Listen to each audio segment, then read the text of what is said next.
Welcome. I am the one and only MSJ, Max for short, and welcome to my YouTube channel. Today is October 28th, 2022. You know what that means? It is day 28 of the 31 Days of Fright horror movie project, year 11.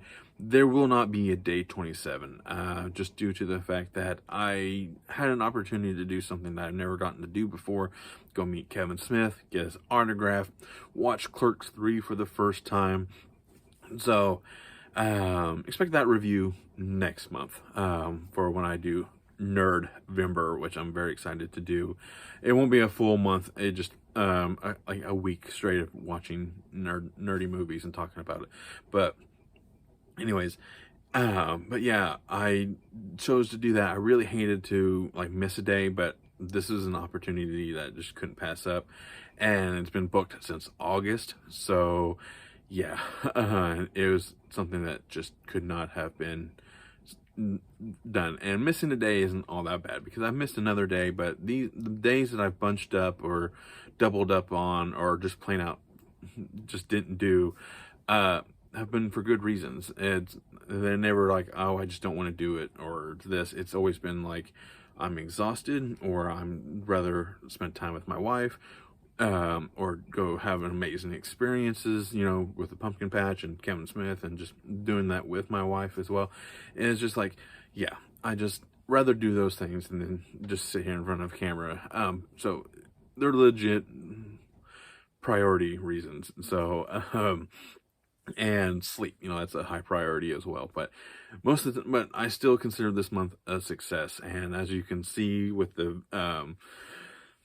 title of this video, I am reviewing Pearl for today, and I really liked this movie. And just because I liked the tonal different from X, because X was a very raunchy slasher-esque kind of movie, where this one is like very upbeat and like it's bright, and there's really hardly any dark scenes in this movie. Everything's well lit and just like has that like sunny disposition about it, but before I really dive deep, I know I'm kind of just burying the lead here, but click subscribe, hit the bell, leave a like, leave a comment, and share. Hit the leave a comment down below, because I want to hear what you have to say about this particular movie. Because when I was talking about X a few days ago, I couldn't really accurately kind of rate it, because I really wanted to see what Pearl had in store first, because these two movies were filmed in tandem, and I just wanted to see how well they connected to one another, and maybe one will enhance the other, or one will bring the other one down, which isn't the case here. I think Pearl definitely enhances X's viewing experience, knowing this is kind of where Pearl had how she got her start and why she is the way she is in X. And I just want to show some love to the 13th Wolfman, I Am the Ice Lord, Jennifer Toshi, you got Echo Zero, Terrence McGuana, Dead Michael, who I've been on his podcast a few times, or his streams. I'm enjoying that, just talking about, showing off stuff that I don't normally like to do in my videos. I just it's just fun to kind of just show off some of my nerdy collection with him. We got Nanette over the Entertainment Hideout. We got Popping the Popcorn with Katie. Who else? We got Moods, Retro Horror, Random Horror, Let's Talk About Movies. There's just tons of us doing this, and we're all getting near to the 31 day, or just having a lot of fun, just doing watch-alongs. Just go show everybody some love. I love my little horror community that I'm part of. It's great. I'm loving it. So go show them some love by clicking subscribe and all that fun stuff. So, but yeah, but anyways, back to the movie. Like I mentioned, Pearl did not drag down X's viewing experience, because sometimes when they do a prequel, I'm not mentioning names here, but sometimes they just don't live up to what you expected. And I understand that some people will kind of like are kind of going in and expecting something like X, but you do but you don't, because X is very dark and gritty, and just like it's about aging and everything, and where Pearl is about it's very sunny, it's bright, it's wanting to, like, the youth wanting more, and which also comes into play in X. It's like she just, like, she didn't get a chance to do what she wanted to do, and we find out how she didn't get to do those things in this one. And it offers, and the way this movie ends, just no, this is not a spoiler, I promise. It it asks more questions than it answers. Like, we understand that Pearl is kind of like, she's not well, she's not sick, or she is sick, but she doesn't quite know how to describe her, like how she is. Like, there's something missing about her, because she's just like, she's working on this farm, which we see in X. It's better taken care of. And it's just very, when I mean sunny, I mean it's truly like sunny. It's like the scenes are just so bright, and like there's a sense of like, there's the musical score it's very reminiscent of like the 50s movies like that. It's like, it's orchestrated and everything, and it's just like, wow. And it gives it a kind of a weird tone to it, but why she's stabbing somebody with a pitchfork, or feeding a goose to an alligator, or like whatever. It's weird, but it's in a good way, because it's, yeah, and the central storyline is like, there's a, like, an epidemic going around, germs and everything, and her father is infirm and has suffered, and he can't move, he's just stuck, he's chair bound. So she's taking care of him, doing all the chores around the farm, and doing everything, and she's just wanting to like go, and she's really big in the dancing, so she wants to become a dancer. And then she finds out there's an audition to go be in like, just a little church group of dancing to go around the state and everything. And she's like, oh, that'd be perfect. Just gets her out off the farm and go out there. And her mother is very, like, protective in a good way, but it's also very overbearing. Like, she does need to learn to fail. She does need to go, like, experience this and fail, and with her, like, her mother's way of doing it, it's just pushing her further and further off the deep end.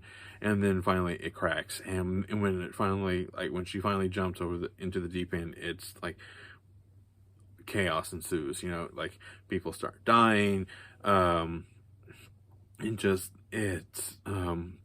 yeah, because her husband Howard, who we see in X as an older man, he comes back from the war, and with her mom's husband, or the dad, wheelchair bound, and it's just like, there's just like so much. It just leaves the farm to the women, and she's like she has this really great scene with her daughter, Pearl, and just like, do you not think I want this for us, or this, and like, your husband's gone, my husband's here, like, this is not the man that I wanted, this is not how I wanted to spend our years together. And just, it's this great acting scene, and this movie cannot be denied how good the acting is in this movie. The kills are not too bad. There is some really intense scenes. Like, there's a scene where she's pushing her dad towards the end of the dock, and the alligator's coming, and I don't know, is she really going to do it? And then does she? You have to find out in the movie, but it's different, and I like the upbeatness of this movie, and I like the music. One scene in particular that I really want to, like, stress is that there's like this 6 to 8 minute scene of Pearl just sitting at the table with her sister-in-law, because Howard is this girl's brother, was sitting with her sister-in-law after all this has happened. Like, so many people, like a few people have died, and she's just sitting at the table acting like nothing has happened after she kind of had this rejection at this dance audition. And her sister-in-law is like, just let it out, just say it. I'm right here. She's being like a sympathetic shoulder to let her kind of just talk to. And all of a sudden she just unloads in this 6 to 8 minute well acted one shot scene. And she's just like, she just kind of sits there for a minute, and then she starts progressing what she reveals, and reveals more and more and more and more. And then when it kind of cuts back to her sister-in-law, you can just tell like she's like, I need to get out of here, and I need to choose my words very carefully, and I need to like just try to get out of here intact. Pun intended, if you've seen the movie. So yeah, it was a very good movie. Now, when I was talking about X, like, how would I like rank that one? And I needed to really see this one. And like I've mentioned, that watching this one enhances the viewing for X. So I'm going to kind of redo the rating for X, and I think X helps. X is a 4. It helps move the horror genre forward by having these really cool 2 movies back to back. You got Pearl, which is very tonally different from X, and X is very tonally different from Pearl, but they are you can't have one without the other. And that's what I think helps move the horror genre forward. When you make movies that do that, like some movies are just like, some horror movies, like, okay, we'll make a sequel and it takes place before it. Sometimes it's unnecessary. Sometimes the mystery is best unsolved, and that's where Pearl doesn't fit in that category. I kind of want to see why Pearl is the way Pearl is, because she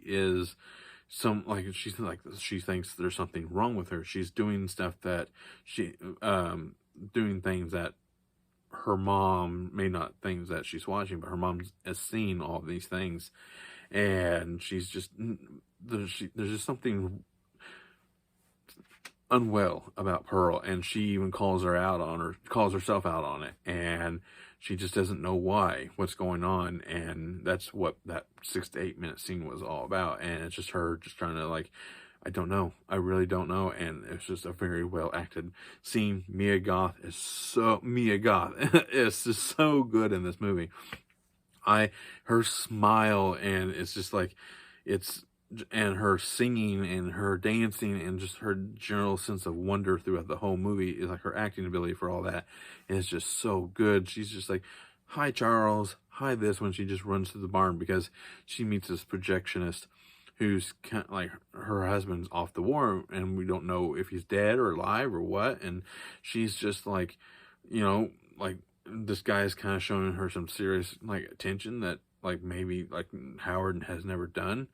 And it's just like, okay. And so then he accidentally freaks out the projectionist, and then that's just kind of where the real chaos kind of ensues from there. And you can see like she snapped. Like, I really hate saying it that way, but she's like, she had like yeah, awesome, and she was really happy, and all of a sudden it was just like,